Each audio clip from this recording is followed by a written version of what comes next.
nosso exemplo ele fala muito mais alto. Amém, irmãos? Seu exemplo vai fazer com que pessoas acessem a Deus. Vocês lembram quando Davi estava passando um tempo?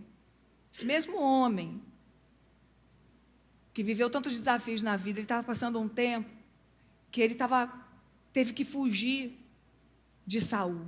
Saul estava perseguindo ele e queria matá-lo. Ele foi parar dentro da caverna. Ele tinha os valentes lá, aquela gente, todo tipo de gente problemática estava lá com Davi. Davi discipulou essa gente, transformou essa gente.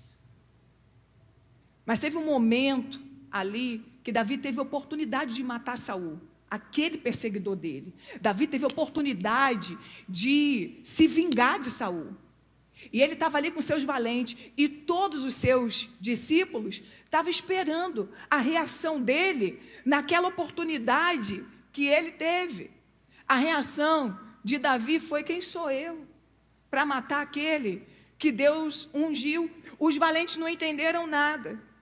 Mas sabe, irmãos, aquele exemplo de Davi, aquela postura de Davi em não negociar os seus princípios, mesmo diante das oportunidades, fez com que aqueles homens se tornassem homens leais a ele.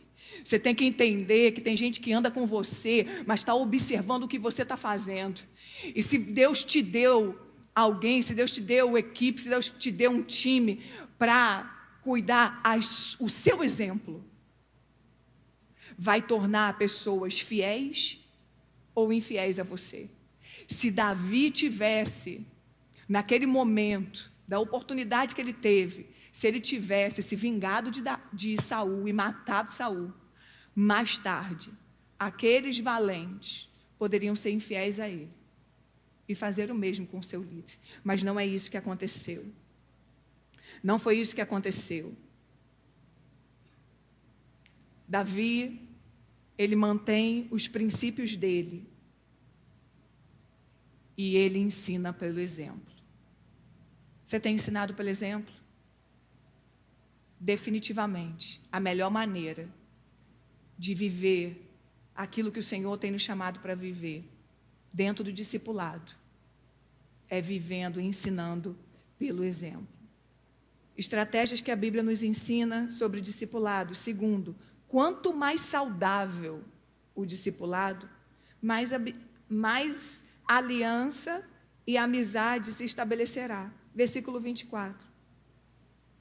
Diz assim: Pai, a minha vontade é que onde eu estou, estejam também comigo os que me deste, para que vejam a minha glória, a glória que me conferiste, porque me amaste antes da fundação do mundo.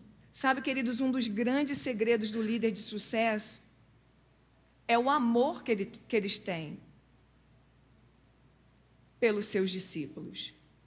O que Jesus está expressando para Deus nessa oração é um amor intenso pelos seus discípulos. Ele não estava apenas dando para Deus um relatório de uma missão que foi confiada a ele, que ele fez por obrigação, não.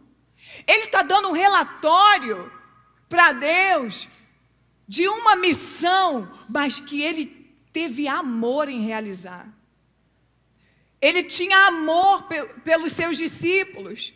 Nesse versículo, Jesus está dizendo assim: Pai, eu gosto de estar com eles, eu amo essa gente. No discipulado, irmãos, o mais importante não é o quanto você sabe e o quanto você tem para ensinar. É o quanto você ama. O quanto Jesus amou esses discípulos esquisitos demais.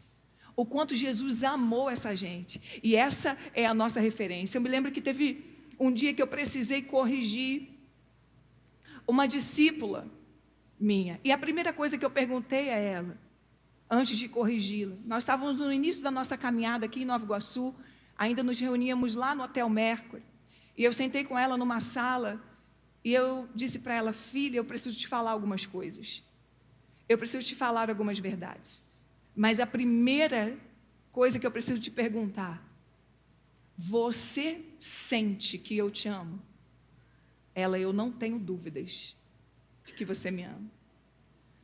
Eu disse: eu estou autorizada a falar qualquer coisa com você. E eu comecei a pontuar para ela algumas coisas importantes que ela precisava melhorar, que ela precisava mudar. Sabe, irmãos, quando a gente corrige, mas a pessoa que a gente está corrigindo se sente amada por nós, é diferente. A sua correção, ela não chega como uma punição.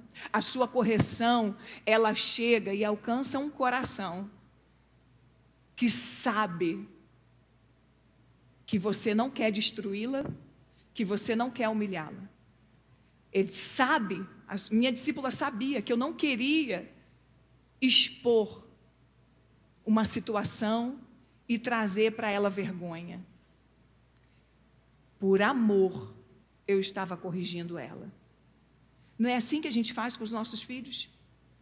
Nossos filhos até choram quando corrigimos eles, mas porque eles sabem que nós os amamos, eles aceitam a correção. Quantas vezes eu falava com meu filho: filho, eu preciso te corrigir.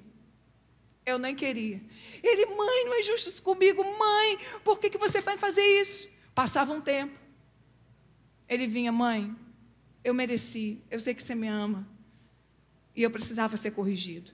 Porque quando se tem amor, a correção, ela chega diferente. O coração, o ambiente está preparado e sabe que o que você quer é crescimento, é avanço, é progresso e não destruição, humilhação, punição.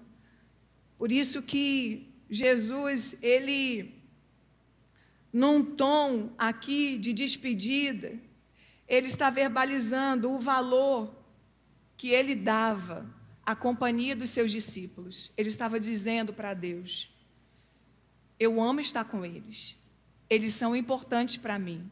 O que eu fiz por eles não foi simplesmente porque o Senhor me deu uma missão. Eu os amei de verdade. Nós precisamos amar as pessoas de verdade. Nós não podemos estabelecer um discipulado simplesmente por uma função que nos foi atribuída, por uma missão que nos deram. Não. Sabe, nós temos que amar de fato e de verdade. Você tem amado as pessoas que Deus te confiou? Ou você tem usado mais o título de mãe, de discipuladora, de chefe? Nós precisamos amar as pessoas, irmãos. Mas como que eu vou amar gente? Gente que eu não tenho nem muito. Amar é diferente de gostar. A gente não está pedindo para gostar de pessoas.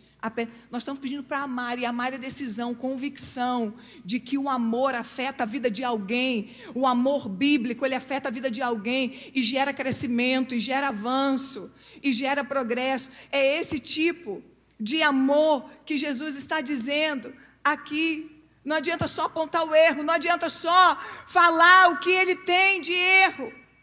Se a gente fizer isso, a sensação de destruição será maior do que a sensação de amor. E as pessoas precisam sentir que a gente está comprometida com o propósito, com a vida delas. Porque se não for assim, perderemos as pessoas que amamos e que Deus nos confiou. Jesus levou tempo. Ele levou tempo para ter, além da confiança, o entendimento dessas pessoas, desses discípulos, de que ele, em alguns momentos, precisaria ser duro. Jesus foi muito duro em muitos momentos com os seus discípulos. Mas até que eles entendessem que Jesus os amava. Ah, irmãos, alguns deles desistiram na jornada. Vocês lembram disso? Alguns desistiram. Pedro, depois que Jesus falou: você vai me negar 3 vezes. Ele diz: não, Senhor, não vou fazer isso não. Vai me negar 3 vezes. Não, Senhor, quem sou eu? Tempo depois, Pedro nega. E Pedro acha assim: pronto, agora, já era. agora eu desisto desse negócio de ser pescador de homens, é melhor eu voltar a fazer o que eu fazia também. Jesus levou tempo para conquistar o entendimento deles acerca do seu amor e transformar esse entendimento numa aliança de tal maneira que eles compreendessem que agora sim, ainda que fossem corrigidos, ainda que fossem levados a uma pressão ministerial, eles não desistiriam do plano de Deus para eles, porque Jesus os ensinou, os amou.